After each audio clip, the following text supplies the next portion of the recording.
Come on out, Holloway. Come on, Josh. Show me okay.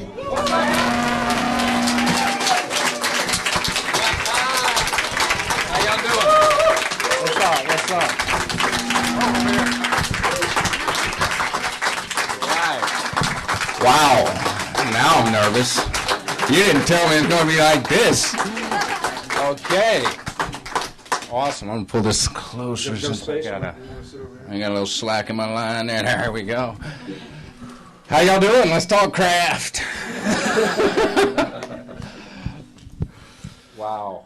Good to see y'all. I mean, really, my pleasure. I've been wanting to do this ever since this began, this journey. Because I met Tom at the very beginning of my attempt at acting back in the day.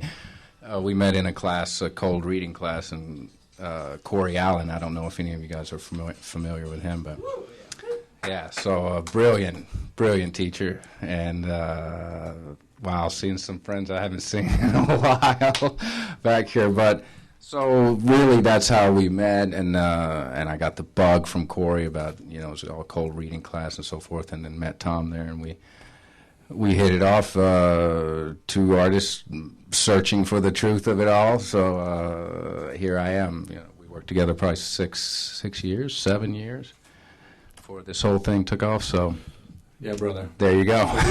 So listen. So tonight's about sharing the process. So in this particular, the hope is in this particular conversation we're going to understand what went into the preparation of what went into creating a scene like this, the rehearsal process of what goes into a scene like this, and the actual action phase of going into a scene like this, so that we can greater understand what you guys have in front of you. So Josh, for a scene like this, share with us your ritual. So you're in your trailer, or you're at home, your nice cozy home in Hawaii, there on the beach with your boat. And they send you the script. Can you talk us through the process from script to through your own little process that you go about getting yourself into the condition to show up onto the set? Sure. I'll attempt to. But, well, basically we receive the script probably 2 days before we have to film it. That's TV. That's the reality. Maybe 3 days if you're lucky. Here? This script, we were getting pages as we're filming. Wow. Because there was a lot of secrecy around the finale and what was going to happen. So the finale of when they're trying to keep a secret, you're lucky to get the pages a day before. So So you're sitting at home. You're sitting at home. You got your pages. You of course. What I do and what I learned in your class years ago, very key for my process anyway, is to actually, before you delve into it, turn it over and think about what could be there. And then you create a space to receive it, and a cleaner space to receive it. And what that allows you is your first impulses to come up. And normally they're pretty dead on. Doesn't mean you don't tweak them as you go, but you got to be aware of those first impressions because they're key, and they're key specifically to you because they're triggers that hit you. So you're sitting there. So where are you sitting? You're sitting at home in your kitchen? No, I have a man cave, which I have I made off the garage because that is another key thing. You must get a man cave for any relationship, but other than that, the artistic, you need an artistic space to feel completely uninhibited in, and that you can not be interrupted through in the crux of your process, because we talked about that before as well. It creates a bump in your prep. Basically, any outside periphery distraction becomes part of your preparation, and in the end, part of what you do. So yes, and you can't be afraid of it. Yeah, you will be interrupted. You will be interrupted in 100 ways in your prep, but accept it, move on.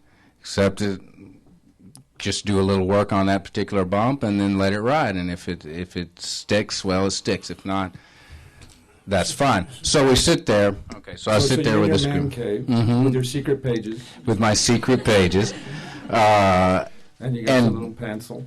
And basically, I sit and think. I read, I get my impressions, and I sit and let it process. And find, you have to break it down, of course, and depending on what you're doing. They're a large scene, and so, of course, the crux of this passing was the drop. So I'm like, oh, shit, the drop. Got to nail that one. That's the first thing that comes in your mind. All those fears, you got to get rid of those. Go, okay, now let them play in you for a minute, and then accept them, move on, release it, and get into it.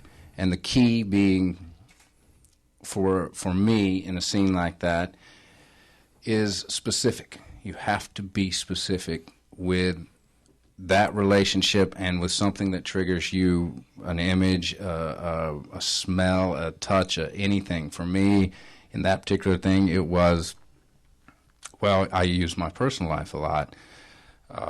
That's just how I work. And my wife was pregnant and about to have a baby, and all I thought about was holding her hand, and if she happened to somehow slip away from me during that moment of birth.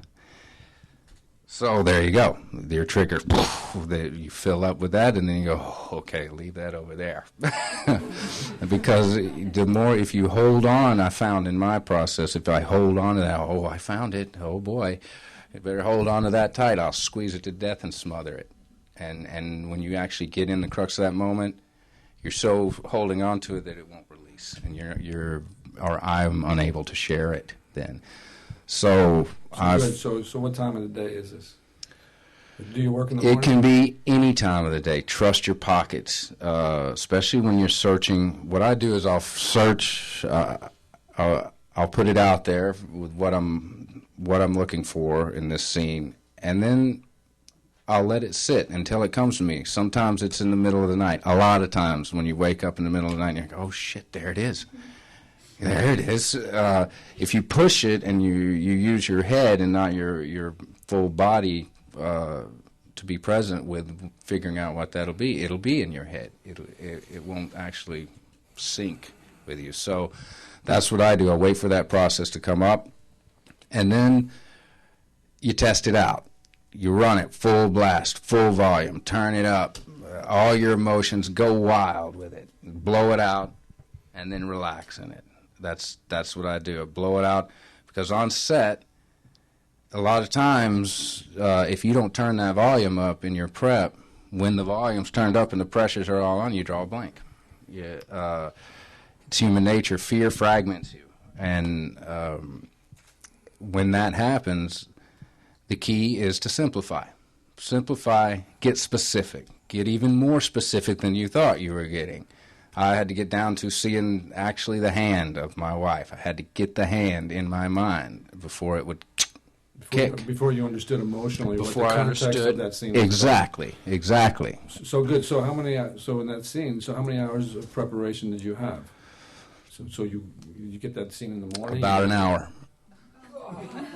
Is what I did. Because I was full of emotion around this pregnancy, around having a baby, and I was full already. And so when this came in, I just went, boom, what if I lost her? Oh, shit. And that went, and I cried. You just sit there and cry in your room, where you can do that in private. In a man cave. In a man cave. You can cry in a man cave, you know? So, you go through that, and then you got to get specific, because you got to realize, yeah, that's a big trigger. But on set, when everything's going on around you, it's too big. You get confused and how to get in that door. So that's what I mean. Get specific. Get confused. I had to get it down to her hand. Her hand was the key. And when I lost her, that's what. What's interesting about that scene is if you look at the dialogue on the page, you got about 5 lines. Yeah. And so you're looking at a huge scene that the actor is responsible for filling up emotionally. And of course, all the filmmaking of it helps out with that. But you've just got 5 lines, and it's his responsibility to make those 5 lines count. And the key is not to get trapped in the hugeness of the emotional aspect of it. So that's your preparation. So boom, you got your preparation. You got the hand. You have an emotional understanding of the scene. In the teaching, we call it empathetic enthusiasm. When the actor, at a particular moment in his preparation, it becomes non-intellectual, but becomes a gut understanding. And that's how and through that gut understanding, when that door opens up, that artist can now become creative, because now he's in a whole other realm of understanding. It's not coming from the head, but now it's being informed by the heart and the rest of it. So you got your scene. How long is the drive between your house and the set? This particular set? This particular set, 45 minutes. 45 seconds. So what are you doing in the car? In the car, I am being present pretty much. I work on specifics once again. I'll turn on a music that relaxes me or inspires me. At this point, inspires me. I had someone had given me this CD, and it just really filled me up with joy of life, and that's what I needed right there. What CD was it? God, Revolution. I don't even know who they are, but it's a reggae band, and the song was Feeling All Right. Yeah, something like that. So there you go. Feeling all right is the key to preparation. Yeah. Right? So, well, the key being is to fill up your instrument on the way to work. So, without distraction, and the whole keeping things as simple as possible. Absolutely, and I go to set feeling good and feeling ready for whatever's coming, because I know it's going to be harsh emotionally, and you're going to have to go there. But you keep your instrument clean and keep from gripping, keep from holding it. Like, oh, here it comes. Anxiety, so that's what anxiety, ideas, trying to impress, all that stuff. All that coming in. So that's why I mean, by putting on something that makes me feel good, relaxed, I show up full of life in general, and then you take that life energy and sling it into whatever you got to do. So at this part, he's gone through his preparation, and so. If you're not an actor and you don't have any idea of what goes into the preparation, first of all, it's the condition that he's putting himself into. That's first part. Second part is breaking down the script, and he's breaking down the script into major transitions. He's going through moment before transitions, tags. He's thinking about those things, and then he's going through the emotional life of the character. He's asking himself, what does he most want in relation to this other character? And out of that, he's being informed as to how he's feeling as the character's coming into the scene, and what exact choice he needs to, or what his action is, so he can get it down to, okay, this is what I'm doing. So once he has come up with those answers and embodied this emotional choice, he knows that he's ready.